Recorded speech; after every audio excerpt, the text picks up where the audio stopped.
Festa da Transfiguração do Senhor. A Festa da Transfiguração recorda a dedicação das basílicas do Monte Tabor, celebrada desde o fim do século V. Esta festa é posterior à da exaltação da cruz, 14 de setembro, da qual depende a sua data, marcada para 6 de agosto, 40 dias antes da exaltação da cruz.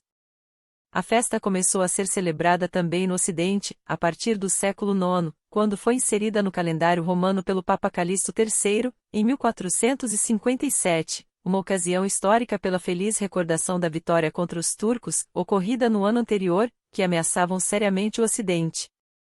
A Transfiguração do Senhor está entre as grandes festas e solenidades da Igreja Oriental, vem precedida com a oração das vésperas solene, seguido da grande vigília de oração. É evidente que para os nossos irmãos orientais, esta festa tem uma importância extraordinária, pois traduz profundamente a teologia da divinização do homem.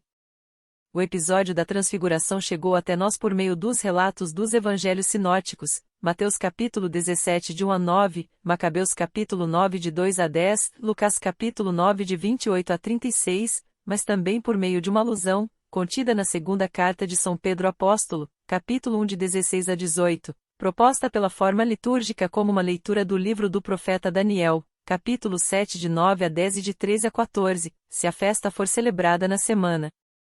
Neste evento prodigioso, Moisés e Elias, a lei e os profetas, apareceram conversando com Jesus. Diante de tudo isso, Pedro se voltou para Jesus para expressar a sua admiração e seu temor pelo que ele e os outros 2 discípulos tinham visto e em que eles estavam participando.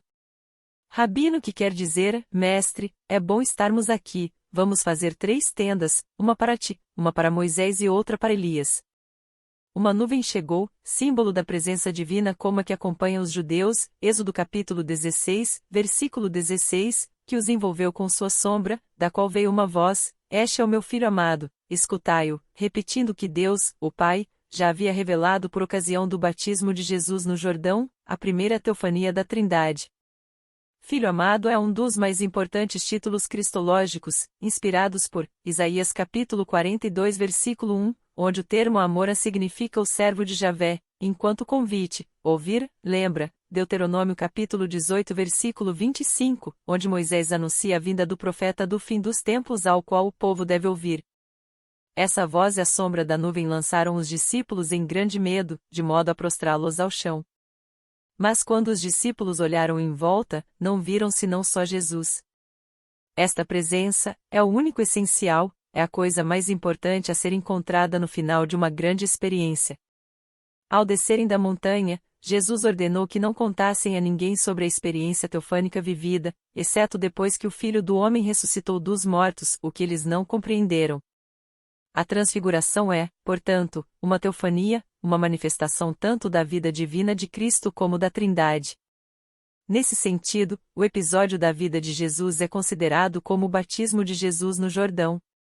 A voz do Pai declara Jesus como seu Filho amado, o Filho está brilhando de luz, símbolo de sua descida divina, o Espírito envolve os discípulos à sombra da nuvem, tornando-se o portador da voz que testemunha a identidade de Jesus.